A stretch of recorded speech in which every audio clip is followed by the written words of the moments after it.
족쇄 속에서 괴물 만들어버린 한국. 미국이 직접 한국에 이런 말을 했습니다. 한국아, 너네 딱 우리 거 80% 성능만 만들어서 팔아야 돼. 알겠지?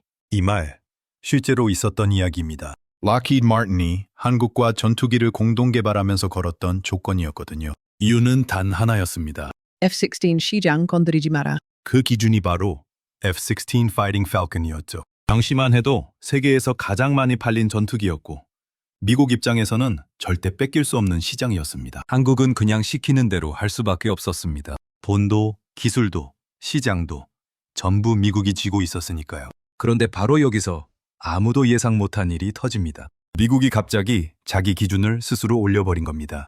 우리 F-16 너무 구형인데 한번 끝판왕으로 만들어보자. 그렇게 등장한 게 바로 F-16 Viper입니다.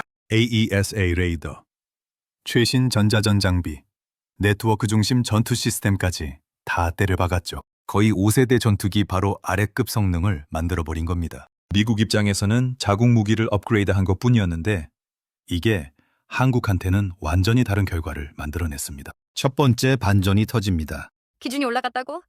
그럼 우리도 같이 올라가는 거 아니야? 맞습니다.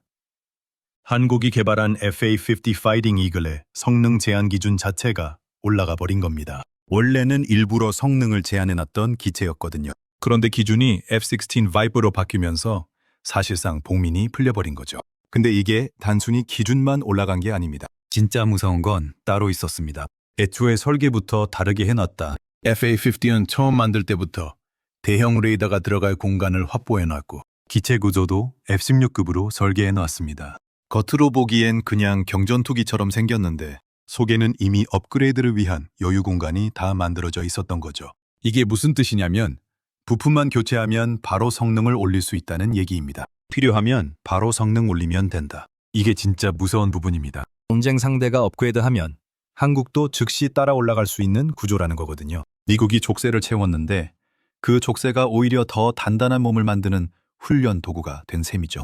여기서 잠깐 일본 이야기를 해볼게요. 야후 재팬에서 이 소식을 접한 일본 네티즌들 반응이 꽤 흥미로웠거든요. 좋아요가 12,000개나 달린 베스트 댓글이 있었습니다. 일본은 아직도 미국 무기만 바라보는데 한국은 벌써 대안 시장을 만들었네. 그리고 좋아요 9,000개짜리 댓글도 있었습니다. 가격 대비 성능이면 FA-50이 훨씬 현실적이다. 일본은 선택지도 없다. 이게 왜 충격이냐면 일본은 방산 수출 자체가 구조적으로 막혀있는 나라거든요. 수십 년 동안 헌법 해석으로 무기 수출을 금지해왔고 최근에야 겨우 규제를 풀기 시작했는데 그 사이에 한국은 이미 글로벌 방산 시장에서 존재감을 키워버렸습니다. 일본 입장에서는 그냥 남의 나라 무기 사는 것밖에 선택지가 없는 상황인 거죠. 또 다른 일본 커뮤니티에서도 비슷한 반응이 쏟아졌습니다. 한국이 이렇게 빠르게 방산 독립을 이뤄낼 줄은 몰랐다. 이건 단순한 전투기 이야기가 아니다. 라는 댓글이 수백 개 공감을 받기도 했고요. 미국이 만든 규칙이 오히려 한국을 더 강하게 만들었다는 게 아이러니다. 라는 반응도 많았습니다. 그럼 이제 두 번째 반전으로 넘어갑니다. 이 FA-50의 가능성을 가장 먼저 알아본 나라가 등장합니다. 바로 폴란드입니다. 폴란드는 러시아와 국경을 맞대고 있는 나라잖아요. 우크라이나 전쟁 이후로 방공 능력을 급하게 키워야 하는 상황이었는데 문제는 예산이었습니다. F-16을 사고 싶어도 너무 비싸고 그렇다고 구형 기체를 쓰기엔 위협이 너무 현실적이었거든요. 그때 FA-50 눈에 들어온 겁니다. F-16 비싸다며? 그럼 이거 뭐야? AESA 레이더 달고 장거리 미사일도 달고 가격은 훨씬 저렴한 전투기. 폴란드 입장에서는 선택이 쉬웠겠죠. 결과는 간단했습니다. 48대 계약코. 이건 단순한 계약이 아니라 시장 흐름이 바뀌는 순간이었습니다. 유럽 국가가 미국 대신 한국 전투기를 선택했다는 사실 자체가 세계 방산 시장에 엄청난 신호를 보낸 거거든요. 지금 여러분한테 질문 하나 드릴게요. 여러분이 공군 책임자라면 비싸지만 최고 성능인 F-16을 선택하시겠습니까? 아니면 성능 80%에 가격 절반인 FA-50을 선택하시겠습니까? 이게 지금 전 세계가 고민하는 문제입니다. 댓글로 여러분 생각 남겨주세요. 다시 본론으로 돌아와서 세 번째 반전이 진짜 압권입니다. 미국이 갑자기 이런 제안을 합니다. 우리 중고 F-16 싸게 줄게. 대상은 말레이시아였습니다. 미국 입장에서는 꽤 괜찮은 제안이라고 생각했을 겁니다. F-16은 여전히 검증된 기체고 중고가라도 성능은 충분하다고 판단했겠죠.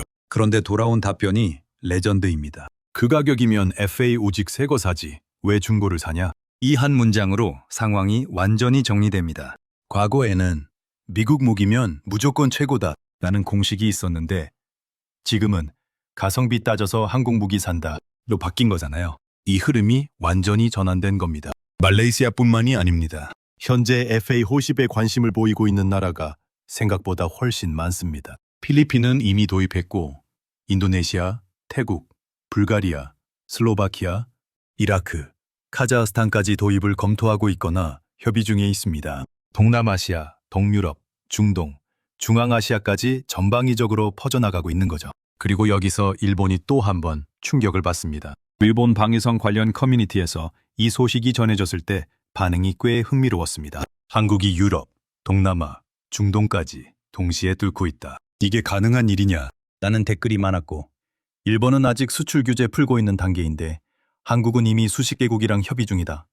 시작점 자체가 다르다. 라는 반응도 있었습니다. 일본은 2023년에 방위 장비 이전 3원칙을 개정하면서 무기 수출에 발을 들이기 시작했는데 그 사이에 한국은 이미 수년치 계약 물량을 쌓아놓은 상태가 된 거거든요. 격차가 생각보다 훨씬 크다는 걸 일본 네티즌들도 체감하기 시작한 겁니다. 이제 일본도 잘 모르는 내부 정보 하나 공개할게요. FA 후직은 지금도 계속 업그레이드가 진행 중입니다. 작전 반경 확대, 공중급유 능력 개선, 장거리 미사일 통합이 동시에 진행되고 있거든요. 현재 FA-50 블록 여시 버전이 개발 중인데 이 버전에 탑재될 AESA 레이더는 국산 레이더입니다. 한국항공우주산업과 LIG 넥스원이 협력해서 개발 중인 건데 이게 완성되면 외국산 부품 의존도가 확 줄어들고 수출 협상에서도 훨씬 자유로워집니다. 미국 눈치 안 보고 누구한테든 팔 수 있다는 뜻이거든요.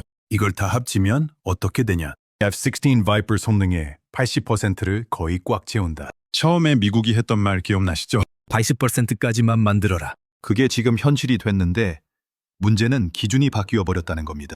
80%의 기준이 예전 F-16이 아니라 최신 F-16 바이퍼가 된 거잖아요. 이게 얼마나 대단한 건지 느껴지시나요?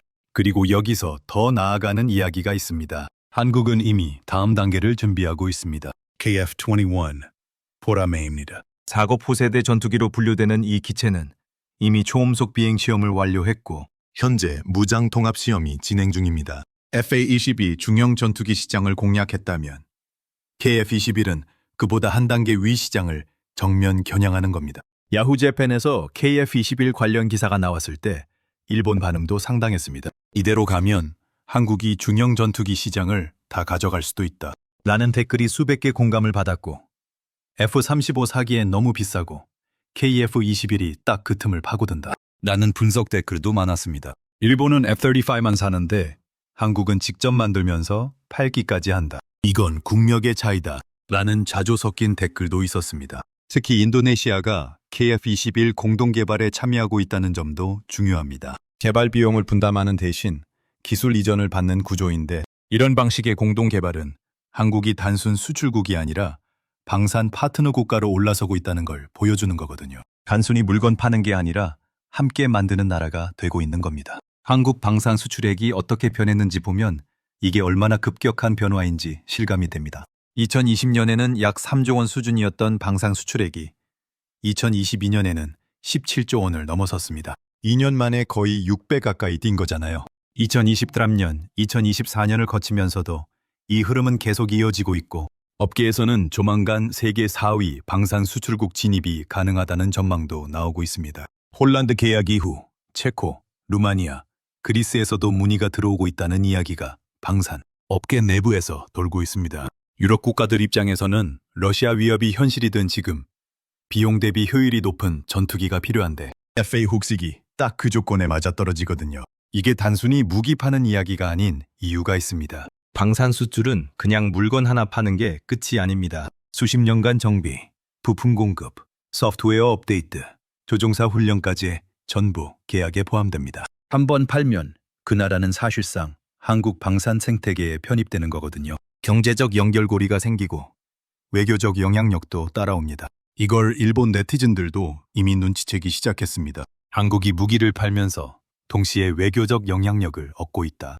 이건 미국이 수십 년 동안 해온 전략이다. 라는 댓글이 있었는데 꽤 정확한 분석이라고 생각합니다. 결과적으로 무슨 일이 벌어졌냐? 미국이 만든 기준 때문에 한국 전투기가 더 강해졌다. 미국이 족쇄를 채웠는데 그 족쇄의 기준이 올라가면서 한국도 같이 올라간 겁니다. 통제하려다가 오히려 키워준 꼴이 된 거죠. 이건 시장 전략 이야기이기도 합니다. 비싸고 완벽한 제품보다 적당히 강하고 훨씬 싼 제품이 더 많이 팔린다. 이 공식을 한국이 정확히 찔러버린 겁니다.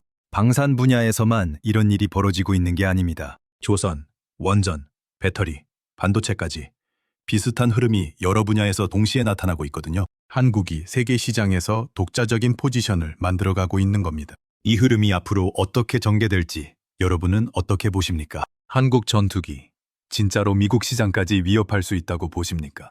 아니면 아직 넘을 수 없는 벽이 있다고 생각하시나요? 댓글로 여러분 생각 남겨주시면 제가 다 읽겠습니다. 그리고 이런 숨겨진 이야기 계속 보고 싶으시면 지금 바로 구독과 좋아요 눌러주세요. 다음 영상에서 또 뵙겠습니다.